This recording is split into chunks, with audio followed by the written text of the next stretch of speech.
Hola, ¿qué tal? ¿Cómo estás? Bienvenido a esta octava edición de estos videos. Eh, yo estoy sorprendida y quiero felicitarte. Estoy sorprendida porque ya va una semana que llevamos haciendo estos videos y ya vamos a la mitad del libro. ¿Tú creíste que fuera tan fácil leer la mitad de un libro? Y quiero felicitarte si has seguido todos los videos hasta ese momento porque creo que pues habla más allá de un simple interés en la lectura, sino que de verdad te interesa la historia. Y yo siento que la historia de verdad es una muy interesante.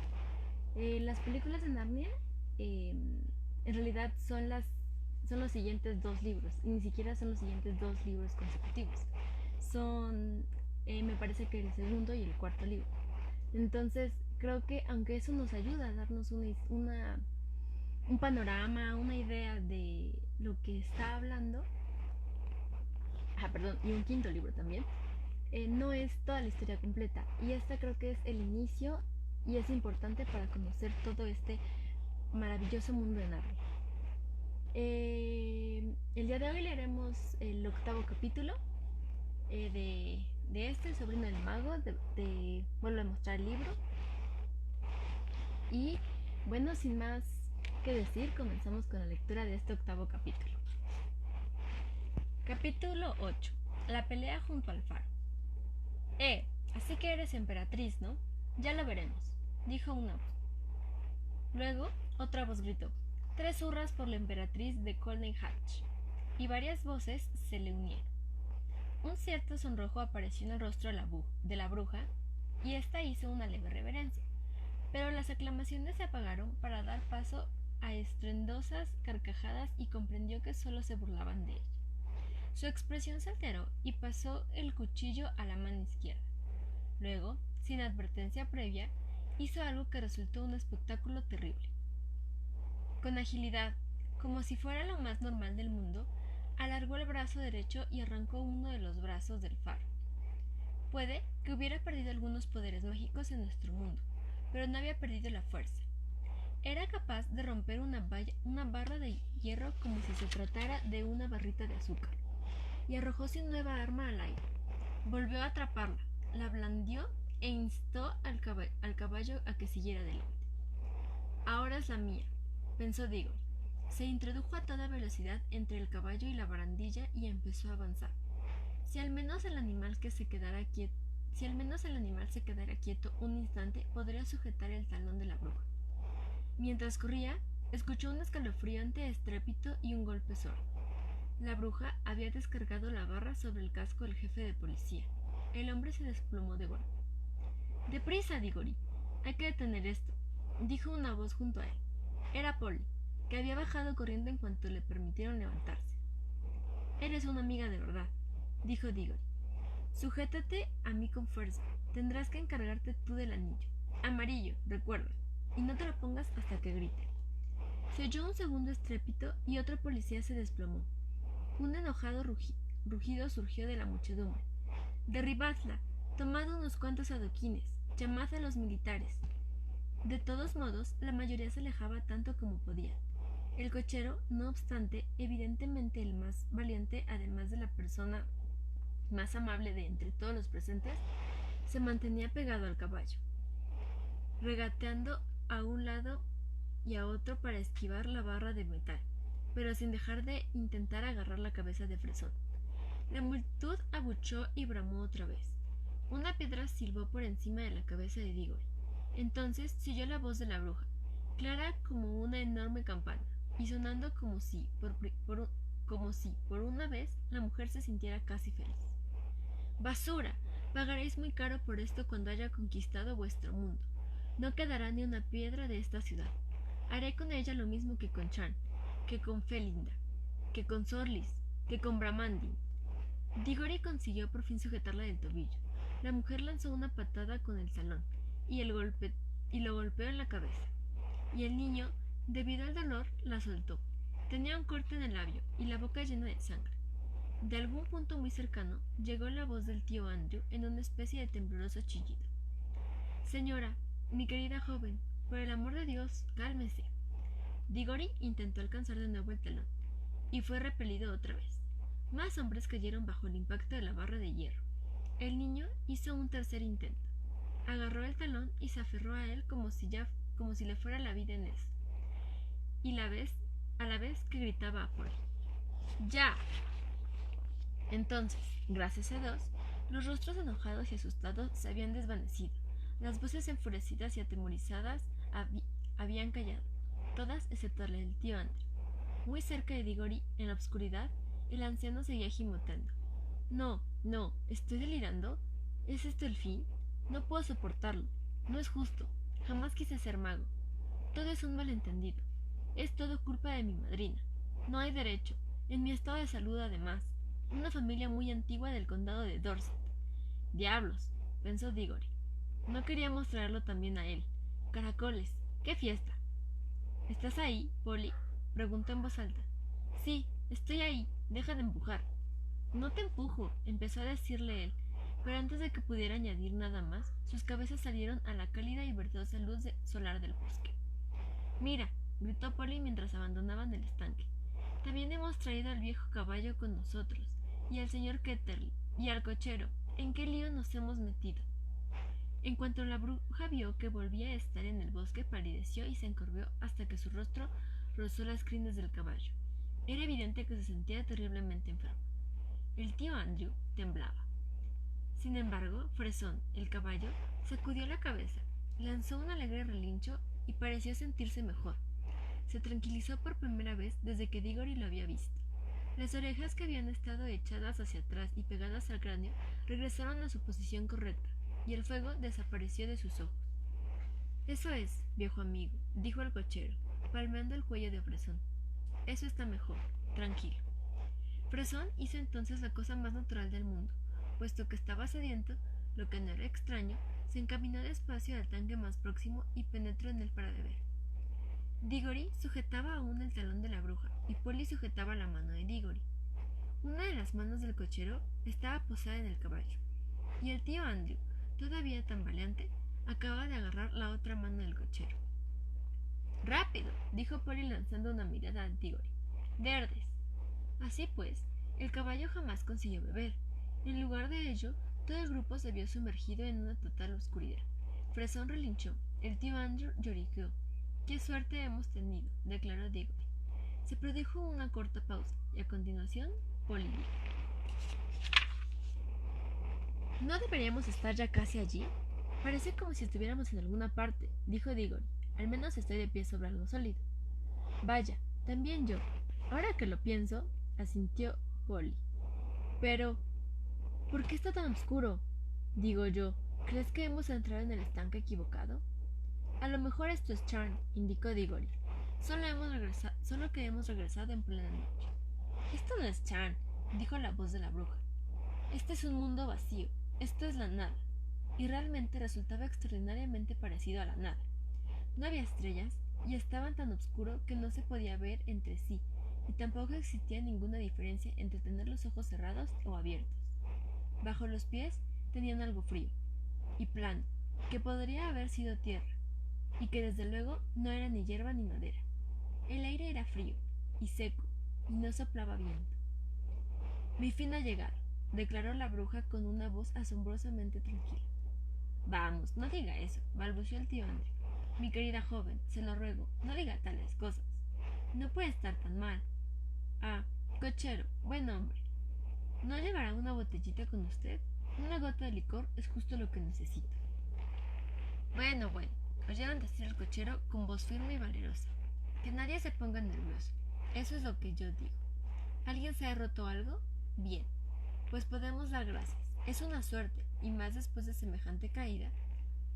Tal vez hemos caído en un hoyo, o a lo mejor es para las obras de la nueva estación del metro. Dentro de poco vendrá alguien a sacarnos de aquí. Ya lo veréis. Y si estamos muertos, que no digo que pueda ser, bueno, pues pensad que en el mar pasan cosas peores, y que algún día hay que morirse. Y no hay nada que temer si uno ha llevado una vida honrada. Y yo creo que lo mejor que podemos hacer para pasar el rato es cantar. Y así lo hizo. Empezó a entonar al instante un himno de agradecimiento por la cosecha. que decía algo sobre cosechas puestas a buen recaudo. No era muy apropiado para un lugar en el que daba la impresión de que nada había crecido jamás desde el principio de los tiempos, pero era el que mejor recordaba. Poseía una voz hermosa, y los niños se unieron a él. Resultó muy reconfortante. El tío Andrew y la bruja no cantaron. Hacia el final del canto, Diggory sintió que alguien tiraba de su codo, y por el olor general a coñac, tabaco y ropa buena, decidió que debía tratarse del tío Andrew. El anciano lo apartaba cautelosamente de los otros. Una vez que se hubieron alejado un poco, el hombre se acercó tanto la boca a la oreja de su sobrino que lo hizo cosquillas, y susurró: «Ahora, muchacho, ponte el anillo y vámonos». Pero la bruja tenía el oído muy fino. «Estúpido», le gritó y saltó del caballo. «¿Has olvidado que puede escuchar los pensamientos de los hombres? Suelta al muchacho. Si intentas traicionarme, me vengaré de ti en un modo que nunca se ha conocido en ningún mundo desde el principio de los tiempos». Y, añadió Diggory, «si crees que soy un cerdo tan mezquino como para mancharme y dejar abandonada a Polly y al cochero y al caballo en un lugar como este, estás muy equivocado. Eres un chiquillo muy malo e impertinente», declaró el tío Andrew. «Silencio», exclamó el cochero, y todos aguzaron el oído. En la oscuridad empezaba a suceder algo por fin. Una voz había comenzado a cantar. Sonaba muy distante, y a Diggory le costaba mucho decidir de qué dirección provenía. En ocasiones parecía provenir de todas a la vez. Otras veces casi creía que surgía de la tierra bajo sus pies, pues las notas bajas eran lo bastante graves como para ser la voz de la tierra misma. No había palabras, apenas si existía una melodía. Sin embargo, se trataba, sin comparación posible, del sonido más hermoso que había oído jamás. Resultaba tan hermoso que apenas podía soportarlo. Al caballo también parecía gustarle. Emitió la clase de relincho que emitiría un caballo si, tras años de ser un caballo de tiro, se encontrara de vuelta en el campo donde había jugado cuando era un potro, y viera a alguien que recordaba y quería, cruzando el terreno para darle un terrón de azúcar. «¡Caray!», exclamó el cochero. «¡Qué voz!». En ese momento ocurrieron dos prodigios al mismo tiempo. Uno fue que a la voz se le unieron de repente otras voces, tantas que era imposible contarlas. Estaba en armonía con ella, pero situadas en un punto mucho más alto de la escala. Voces frías, tintineantes y brillantes. El segundo prodigio fue que la oscuridad sobre sus cabezas se llenó, de improviso, de fulgurantes estrellas. Estas no surgieron suavemente de uno en uno, como sucede en una tarde de verano, sino que de una total oscuridad se pasó a miles y miles de puntos de luz que se materializaron todos a la vez, estrellas individuales, constelaciones y planetas, más brillantes y grandes que los de nuestro mundo. No había nubes. Las nuevas estrellas y las nuevas voces nacieron justo al mismo tiempo. Y si las hubieses visto y escuchado como lo hizo Diggory, te habrás sentido muy seguro de que eran las mismas estrellas las que cantaban, y de que fue la primera voz, la voz profunda, lo que las había hecho aparecer y cantar. «Esto es la gloria», exclamó el cochero. «Me habría portado mejor de haber sabido que existían cosas así». La voz situada en la tierra sonaba ahora más fuerte y triunfante, pero las voces del cielo, tras cantar sonoramente con ella durante un rato, empezaron a debilitarse, y algo más empezó a suceder. A lo lejos y cerca de las líneas del horizonte, el firmamento fue tornándose gris, y comenzó a soplar una suave brisa, muy fresca. Justo en aquel punto, el cielo adquirió poco a poco una tonalidad más clara, y se pudieron distinguir las formas de colinas que se recortaban oscuras contra él. La voz no dejó de cantar ni un solo momento. Pronto hubo luz suficiente para que pudieran verse los rostros. El cochero y los dos niños estaban boquiabiertos y les brillaban los ojos. Escuchaban embelesados el sonido y daban la impresión de que les recordaba algo. El tío Andrew también estaba boquiabierto, pero no de alegría. Parecía más bien como si su barbilla se hubiera desencajado del resto de la cara. Tenía los hombros encorvados y le temblaban las rodillas. No le gustaba la voz, y si hubiese podido alejarse de ella introduciéndose en el interior de la madriguera de una rata, lo habría hecho. Por su parte, La bruja parecía comprender la música mucho mejor que ninguno de ellos. Tenía la boca cerrada y apretaba con fuerza labios y puños. Desde el mismo instante en que se inició la canción, había percibido que todo aquel mundo estaba lleno de una magia distinta de la suya y más poderosa, y lo odiaba. Habría hecho pedazos todo el mundo, o todos los mundos, si con ello hubiera podido detener la canción. El caballo permanecía allí con las orejas bien erguidas al frente y en movimiento. De vez en cuando resoplaba y pateaba el suelo, y ya no parecía un viejo y cansado caballo de cabriole. En aquellos momentos era más fácil creer que su padre había participado en batallas. Y esta es la ilustración del mundo nuevo.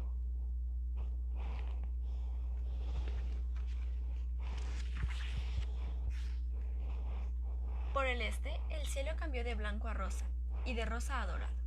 La voz creció y creció, hasta que todo el aire se estremeció con ella. Y justo cuando alcanzaba el sonido más potente y glorioso que había producido hasta el momento, el sol se alzó. Diggory no había contemplado jamás un sol como aquel. El sol que brillaba sobre las ruinas de Charn daba la impresión de ser más viejo que el nuestro. Este parecía más joven. Uno podía imaginarlo riendo feliz mientras se alzaba. Y a medida que sus rayos recorrían la tierra, los viajeros vieron por primera vez en qué clase de lugar se encontraban. Era un valle por el que serpenteaba un río amplio y veloz, fluyendo hacia el este en dirección al sol. Al sur había montañas, al norte colinas más bajas. No obstante, era un valle de simple tierra, roca y agua. No se veían árboles, ni arbustos, ni una brizna de hierba. La tierra tenía muchos colores, colores frescos, cálidos e intensos, que hacían que uno se sintiera emocionado, hasta que vieron al cantor, y entonces olvidaron todo lo demás. Era un león, enorme, peludo y radiante. Se hallaba de cara al sol que acababa de alzarse. Cantaba con las fauces abiertas de par en par, y se encontraba a unos 300 metros de distancia. «Este es un mundo terrible», dijo la bruja. «Debemos huir de inmediato. Prepara la magia». «Estoy totalmente de acuerdo con usted, señora», respondió el tío Andrew. «Es un lugar de lo más desagradable, completamente salvaje. Si fuera más joven y tuviera un arma...» «¿Cómo?», dijo el cochero. «No pensará dispararle, ¿verdad?». «¿Y quién querría hacerlo?», intervino Paul. «Prepara la magia, viejo estúpido», ordenó Jadis. «Desde luego, señor», respondió el tío Andrew con astucia. «Debo tener a los dos niños a mi lado, en contacto conmigo. Ponte el anillo de vuelta a casa, digo». El anciano deseaba marcharse sin la bruja. «Ah, son anillos, ¿no es eso?», exclamó la mujer. Habría introducido las manos en el bolsillo del niño en un santiamén, pero Diggory agarró la mano de Polly y chilló. «Id con cuidado. Si cualquiera de vosotros se acerca medio centímetro más, los dos nos esfumaremos, y os quedaréis aquí para siempre». «Si tengo un anillo en el bolsillo que nos llevará a Polly y a mí a casa. Y fijaos, tengo la mano preparada, así que mantened la distancia. Lo siento por usted», miró el cochero, «y por el caballo, pero no puedo evitarlo. En cuanto a vosotros dos», miró entonces al tío Andrew y a la reina, «los dos sois magos, de modo que tendría que gustaros vivir aquí». «Silencio», indicó el cochero. «Quiero escuchar la música». La canción acababa de cambiar. Bueno, ese fue el final del capítulo 8. ¿Quién crees que sea este león? ¿Cómo crees que haya sido la melodía? ¿Cómo te imaginas tú que este mundo esté comenzando a despertar?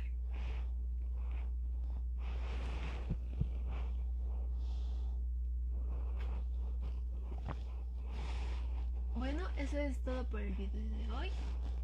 Si te perdiste los capítulos anteriores, puedes meterte a la página a buscarlos sin ningún problema.